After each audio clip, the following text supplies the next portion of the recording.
처음엔 저도 아이들한테 돈 관리법을 안 알려주고 내가 다 써버림으로 인해서 불편함을 느끼게 해야 돼요. 내가 돈을 다 써버리니까 이 남은 기간 동안 너무 힘들고 불편하더라 라는 걸 느낄 수 있게 부모님이 딱 선을 확실히 정해 두셔야 돼요.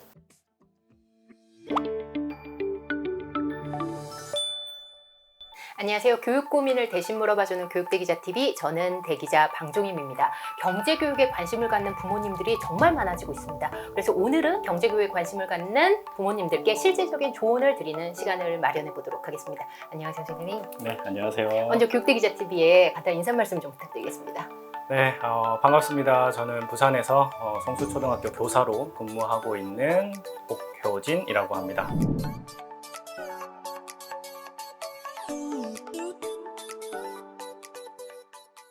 유퀴즈 인터뷰랑 세금 내는 아이들 유튜브로 너무 유명하시잖아요. 세금 내는 아이들 어떤 의미가 있는지 소개 좀 부탁드릴게요. 저희 반 아이들이 교실에서 직접 세금을 내고 있어서 이름을 세금 내는 아이들이라고 지었고요. 세금을 내고 있다는 말은 저희 반 아이들이 또 돈을 벌고 있다는 얘기가 되기도 하죠. 그러니까요. 어떻게 돈을 내나요? 돈을 모으고 세금 내는 건가요? 저희 반 아이들이 다 직업을 가지고 있어요. 네. 그래서 직업에 따라서 일을 하고 그 직업마다 정해진 월급을 받고 있는 거죠. 그런 방식은 어떻게 생각하시게 되셨어요? 좀 교실을 아이들이 오고 싶은 곳, 재밌게 생활할 수 있는 곳으로 만들고 싶다라는 생각이 들었어요. 그리고 제가 살아오면서 경제 그리고 금융 지식의 필요성도 너무 절실하게 느껴서 네. 이 두 개를 좀 섞어보면 어떨까라는 생각에 교실에서 아이들이 돈을 벌면서 경제 공부도 하고 재밌는 놀이처럼 활동할 수 있는 교실로 꾸며보자, 이렇게 해서 시작을 하게 됐죠. 선생님, 저는 그 부분이 굉장히 인상 깊었는데요. 왜냐하면 대부분 경제교육에 대해서 제 청소년기를 돌이켜보면 학교에서 경제교육을 제대로 배운 적이 없었다는 생각이 일단 첫 번째로 들었고, 두 번째는 그 방식이 만약에 그럼에도 불구하고 조금 학교에서 배웠다고 하면 이론을 생각을 하잖아요. 뭐 세금이 뭐고 뭐 이런 식으로 배우잖아요. 근데 체험 형식으로 생각을 하셨어요. 그 이유는 있으신가요? 따로 계기가 있으신가요? 저도 사실 고등학교 때 경제 과목을 선택을 했었거든요. 그래서 경제를 한 2년 정도 그래도 공부를 좀 했다고 생각을 했는데 네네. 막상 사회에 나와서 경제 활동을 하는데 아는 게 아무것도 없는 거예요. 그래서 저도 같은 생각인데 네. 저도 너무 네, 막막하더라고요. 맞아요. 예. 돌이켜보니까 학교에서 심지어 통장을 어떻게 만드는지도 배우지 못한 채 어른이 됐더라고요. 그래서 맞아요. 고등학교 때 공부한 그 경제 내용이 실생활에서는 전혀 쓸모가 없더라고요. 맞아요. 네, 뭐 제가 기억나는 거는 뭐 가격 탄력성, 뭐 수요와 공급 그래프 이런 걸 맞아요. 배웠었는데 그것만 기억나요. 네, 맞아요. 그래서 왜 이렇게 좀 실생활에 필요한 걸 안 가르쳐 주지? 라는 생각이 들어서 아이들이 이론, 책으로 글자로만 배우는 게 아니라 네. 직접 체험하면서 실생활 관련 있는 내용들을 직접 체험하면서 공부했으면 좋겠다라는 생각이 많이 들더라고요. 아이들만 좋아하는 게 아니라 저희들도 좋아하는 거죠. 그렇죠. 초등학교 교실, 선생님 교실이고 네. 몇 학년인가요? 첫해 지금 영상에 나오고 있는 친구들은 6학년 친구들이에요. 직업이 몇 가지 정도 중에 아이들이 선택하는 건가요? 일단 처음 시작할 때는 아이들 수만큼 직업을 준비를 해요. 네. 왜냐하면 처음에는 돈이 하나도 없는 상태니까 일단 기본 이제 자본금이 되는 것들을 벌 수 있게 아이들 수만큼 준비를 해놓고 한 해가 진행되면서 직업들이 없어지기도 하고 새로 생겨나는 직업들도 있고. 그럼 인기가 많은 직업이 있을 거잖아요. 학생들 사이에서. 있죠. 네. 그러면 경쟁이 치열, 그건 어떻게 뽑으세요? 일단 서류 면접으로 그 필요한 자격을 가지고 있는지 네. 1차 심사를 하고요. 그 다음에 2차는 면접을 하면 좋겠지만 학교에서 면접까지 진행을 하면 이제 시간적으로 너무 오래 걸리고 맞아요. 좀 간단하게 가위바위보로.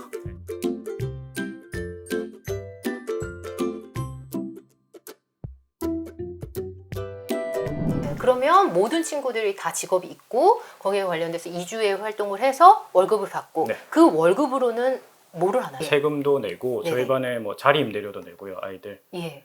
아이들이 앉아 있는 자리를 나라에서 빌렸다는 설정이에요. 그래서 자리 임대료도 내고 그 다음에 과자들 사 먹고요. 그리고 또 한 가지 제가 알기로는 투자도 할 수 있는 걸로 알고 있는데 네네네. 그 부분에 대해서도 좀 알려주세요.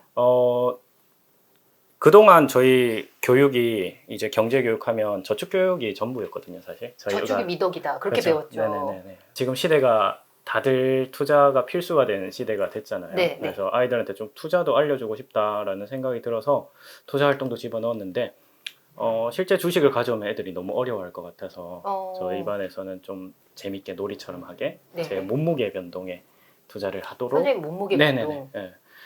설정을 해놔서 네. 제가 살이 찌면 아이들이 수익을 얻고 살이 빠지면 손해를 보는 구조로 투자 활동을 했었죠. 선생님 반 아이들은 애들끼리도 좀 대화가 다를 것 같아요. 다른 반이랑. 그렇죠. 돈 얘기 많이 하지 않아요, 선생님? 쉬는 시간에 많이 하죠. 뭐 예. 실수령액 이번에 얼마 받았냐. 네.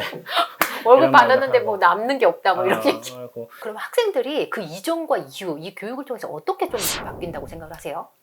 제일 큰 그 변화는 일단 경제라는 것에 관심을 가지게 된다는 게 제일 큰 것 같아요. 제가 아이들한테 물어보면 저랑 이런 활동하기 전에는 경제 기억도 몰랐다라고 얘기하는 친구들이 많거든요. 네네. 지금도 학교에 저희가 어릴 때 똑같아요. 배웠던 것처럼 이론적인 내용이 위주예요. 초등학교도 경제 단원이 있는데 우리 경제 발전사가 어떻게 발전을 했는지를 배우고 있거든요. 네. 그래서 사실 실생활 관련 내용이 없다 보니까 선생님이랑 하면서 관심이 생겼다라고 얘기를 해주고 그래서 경제 관련 책을 스스로 찾아보는 애들도 있고요. 선생님 이 교육을 하기 전에 아이들이 돈에 대해서는 요즘 친구들이 어떻게 생각하나요? 초등학생들이 돈에 대해서는 어떻게 생각한다고 생각하셨어요? 아이들이 다양한 매체에서 이제 돈에 대한 이야기들을 접하거든요. 맞아요. 그러다 보니까 어른들이 생각하는 걸 그대로 생각하는 경우들이 있어요. 돈이 진짜 최고다라고 생각하는 아이들도 있고 자본주의 물질 맞는 시대에 네네네, 맞춰서 네네. 예. 그렇게 하는 친구들도 있고 또 그런 반면에 아예 소비를 안 하는 친구들도 있고 예. 네, 그게 좀 부모님의 영향이 큰 것 같아요. 부모님의 영향이에요. 네. 지금 학교 교육이 저희가 배웠던 네네네네. 때랑 비슷하다고 말씀을 해주셨잖아요. 그럼 다른 사례를 참고하실 수 있는 게 별로 없었다고 저는 생각이 돼요. 네네네. 그러면 이거를 세팅하는 과정 속에서 가장 선생님이 원칙으로 세웠던 거, 가장 중점적으로 다루는 부분은 무엇인가요? 경제 개념들을 가르치긴 하는데 네네. 교실에서 돈을 가지고 아이들하고 생활을 하다 보면 아이들의 모든 판단 기준이 돈이 돼버릴 수 있거든요. 그래서 저는 경제 금융 지식도 알려주고 돈 관리에 대한 지식도 알려주지만 그것과 함께 돈에 대한 올바른 가치를 형성할 수 있도록 그러니까 물질 만능주의가 생기지 않도록 네. 좀 원칙을 세워놓고 있어요. 그래서 그 중에 제일 중요한 원칙이 저는 돈을 무기로 쓰진 않거든요. 교실에서. 네. 이를테면요. 네. 그래서 아이들의 행동을 유발하기 위한 칭찬의 도구로 쓰지 않고요. 그 다음에 아이들을 벌을 주기 위한 벌금 이런 벌의 용도로는 돈을 쓰지 않아요. 상벌의 의미로 돈을 하지 그렇죠. 않는다. 네네. 만약에 네네. 이거는 학교에서도 마찬가지고 집에서 아이들한테 용돈 교육이나 경제 교육을 하실 때도 뭐 잘하면 이거 얼마 줄게 라든지 뭐 동생이랑 싸웠으니까 너 이번 달 용돈 깎을 거야 이렇게 하면 부모가 그렇게 하거나 선생님이 그렇게 하면 아이들은 주변에 있는 모든 활동들이나 이런 상황들을 돈으로 환산하기 시작해요. 부모님들 중에 경제 교육에 대해서 관심을 갖는 분들이 요즘 들어서 굉장히 많이 생겼다고 네, 저도 체감을 하시죠. 네네. 저도 많이 체감이 되는데요. 교보문고를 가봐도 경제 관련된 책이 예전에는 전혀 없었다며 네네네. 요즘에 조금씩 생기더라고요. 그럼 그 과정 속에서 선생님이 이번에 책을 내셨어요. 네네네. 나는 세금 내는 아이가 될래요. 이 책을 내셨는데 그 과정 속에서 선생님 내신 책이 반갑더라고요. 이 네. 책에 대한 소개 좀 부탁드릴게요. 이 책은 그런 제가 아이들에게 설명하고 있는 경제 용어나 경제 지식들을 아이들이 좀 쉽게 배울 수 있게끔 담아놓은 책이라고 보시면 될 것 같고요. 예. 그리고 중간중간에 부모님들이 집에서는 또 어떻게 아이들하고 제가 교실에서 하고 있는 활동들을 할 수 있을지 고민이 간단한 되시죠? 네. 팁들도 좀 넣어놔서 뭐 아이들이 스스로 공부할 수 있는 워크북이기도 하고 부모님들이 좀 아이디어를 얻을 수 있는 그런 책으로 만들고 싶어서 한번 네, 선생님 보셨을 때 그 돈에 너무 혈안이 되지 않으면서도 돈과 친해질 수 있는 방법은 뭐라고 생각하세요? 아이들이.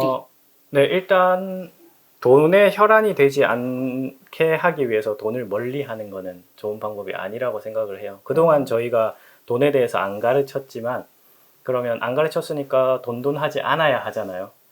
근데 아니잖아요. 예. 그래서 돈을 가르치지 않는 게 아이들이 돈에 대한 올바른 가치관을 가지게 하는 게 아니거든요. 예. 그래서 돈에 대한 올바른 가치관을 아이들이 갖게 하기 위해서 오히려 돈을 가르쳐야 된다라고 생각을 해요. 다루기 조심스러운 부분이라고 생각해서 저희가 쉬쉬했거든요. 저는 사실 경제교육이 예전에 저희가 성교육하고 비슷하다고 생각해요.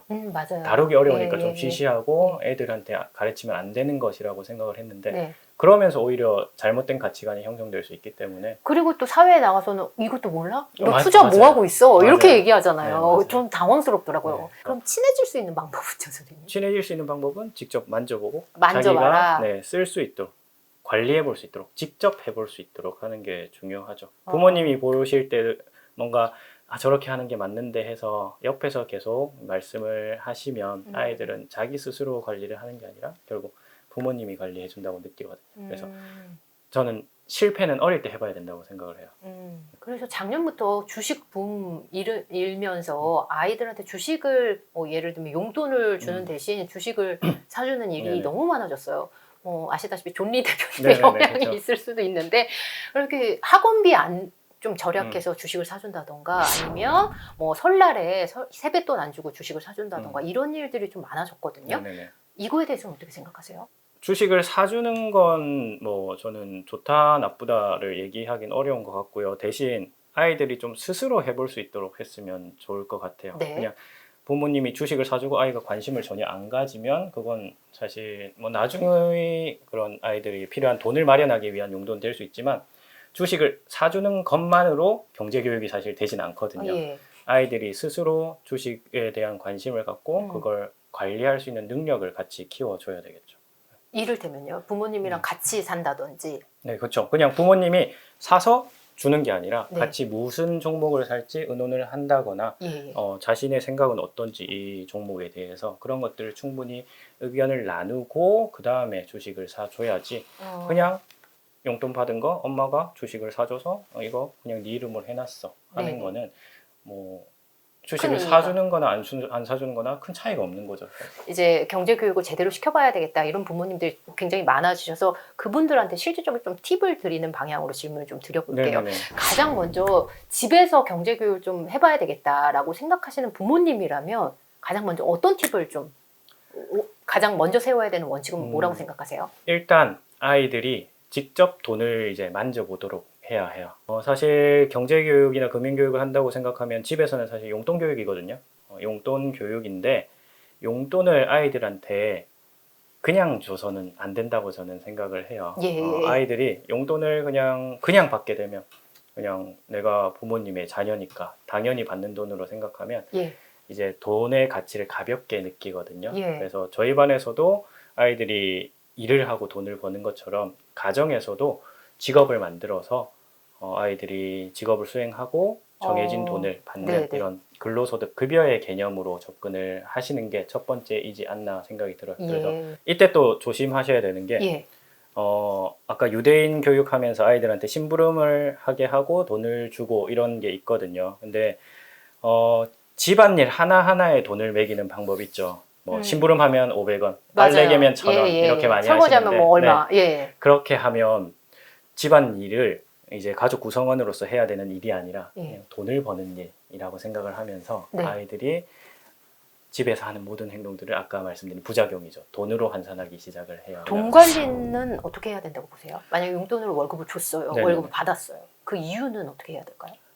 일단 처음엔 저도 아이들한테 돈 관리법을 안 알려주고 예. 하고 싶은 대로 하게 해요. 그러면 소비 성향이 강한 아이들은 다 쓸 거고요. 그렇겠죠? 네, 예. 소비 성향이 없는 아이들은 또 저축만 할 거예요. 그러면 둘 다 좋다고 보기는 어렵거든요. 적절히 소비도 하고 저축을 하는 게 중요한데 일단 소비 성향이 강한 아이들은 그 내가 다 써버림으로 인해서 불편함을 느끼게 해야 돼요. 그래서 다 썼으니까 엄마 뭐 더 달라고 떼를 써가지고 더 주는 게 아니라 딱 정해진 기간 동안은 추가적인 게 없어야죠. 그래서 내가 돈을 다 써버리니까 이 남은 기간 동안 너무 힘들고 불편하더라 라는 걸 느낄 수 있게 부모님이 딱 선을 확실히 정해 두셔야 돼요. 스스로 궁핍밥을 느끼게 해요. 그렇죠. 그래야 돈 관리가 필요하구나 예. 알게 되고 이제 돈 관리하는 방법들을 추후에 설명을 하면 그냥 돈 관리해 이것보다는 훨씬 필요성을 느끼겠죠 아이들이. 소비는 어떻게 좀 이끌어줘야 된다고 생각하세요? 적절한 소비도 필요하기 때문에 네. 아이들이 돈을 쓰고 나는 이 돈을 써서 이걸 했을 때 얼마만큼의 만족감을 얻는지 좀 수치화해 본 다음에 그러면 이 돈으로 내가 이 정도 만족감을 얻기 위해서는 쓰겠다라는 소비 계획도 미리 세우는 거죠. 근데 그것보다 앞서야 되는 건 일단 저축 계획을 먼저 세우죠. 그때 저축은 우리가 흔히 생각하는 은행의 예금인가요? 은행에 하셔도 좋은데 네. 이자가 너무 낮잖아요. 낮아요. 그리고 아이들한테 1년은 너무 긴 시간이에요. 네. 그리고 요즘 애들도 아는 것 같아요. 이자율이 낮은 거. 네, 맞아요. 애들이 만약에 10만 원을 은행에 정기예금 맡겨도 이자로 세금 떼고 나면 한 1,000몇백 원 받거든요. 그럼 1년 동안 기다려서 이만큼을 받았나 되게 좀 저축의 필요성을 못 느낄 못 수 느끼죠. 있어요. 네, 그래서 네. 제가 추천드리는 거는 만약에 진짜 은행에 저축을 하신다면 1년 뒤에 부모님이 추가 이자를 주시는 거예요. 아, 부모님이? 네네네. 추가적인 이자를 줘서 예. 저축을 했을 때 이자 수익에 대한 이 만족감, 성공 경험을 좀 느낄 수 있도록. 선생님, 저희 때랑 요즘 아이들이 좀 달라진 점이 요즘 아이들은 사실 돈을 갖고 있는, 실질적으로 돈을 갖고 있는 것보다 카드로 사용하는 경우들이 너무 많더라고요. 네네. 그리고 부모님들 중에서는 그냥 카드로 사용해라 해서 충전해서 주는 경우도 굉장히 많거든요. 이 부분에 대해서 좀 알려주신다면요. 카드 사용 같은 경우는 어린아이들한테 초등학교까지는 경제교육할 때 되도록 현금을 쓰는 게 좋아요. 현금이요. 네, 왜냐하면 어른들도 카드로 돈을 쓸 때는 감이 없거든요. 이제 이렇게 계속 긁기만 맞아요. 하고 나중에 명세서가 나오면 정말 내가 다 썼나 싶어서 놀라죠. 네, 짚어보면 정말 내가 다 쓴 게 맞고 그래서 어른도 그럴진데 아이들은 더 이제 돈에 대한 감각이 없기 때문에 아이들이 처음 경제 교육을 시작하는 단계에서 돈에 대한 양감을 키우려면 무조건 현금을 써야 돼요. 부모님들이랑 학생들 사이에서 가장 많이 듣는 경제교육 관련돼서 질문 뭐가 있을까요? 처음엔 질문을 엄청나게 많이 하더라고요. 근데 저는 1년 동안 아이들을 같이 보잖아요. 근데 이게 한 학기 정도만 하면 아이들이 다 이해를 해요. 네. 이해를 하고 예. 자기 스스로 저축 계획도 세우고 제가 제일 기억에 남는 건 그거였어요. 저희 반 예금 상품이 10주짜리 예금 상품이 있거든요. 10주? 네. 네. 근데 6월 말에 아이들이 은행 앞에 줄을 서 있는 거예요. 예. 그래서 무슨 일인가 하고 가서 물어봤더니 네. 오늘 저축을 해야 9월 1일이 만기래요. 만기의 개념을 알아요? 네네네. 예. 그래서 계산을 한 거죠. 9월 1일이 어느 날이냐면 2학기 개학 날이거든요. 그러니까 방학 동안 나의 돈을 쉬게 놔두지 않겠다는 거죠. 저축을 해두고 이자를 받겠다라는 판단을 할 수 있는 수준이 되더라고요. 그 정도 시기가 되니까. 그래서 그걸 보면서 확실히 그냥 이렇게 해라라고 말하는 것보다 스스로 생각하며 이제 고민해 볼 수 있도록 하니까 지금 돈을 내가 어떻게 썼을 때 조금 네. 더 효율이 나는지를 생각을 그렇죠. 하는 거네요. 아이들 그렇죠, 스스로. 네. 그래서 그냥 돈을 두는 게 아니라 내가 계획을 세워서 관리를 해야 된다는 걸 알더라고요. 이제는 제가 설명을 안 해도. 네, 오늘 옥효진 선생님의 말씀이 자녀 경제교육을 놓고 고민하는 많은 학부모들께 도움을 주신 것 같습니다. 장시간 귀한 말씀 감사합니다. 네, 감사합니다.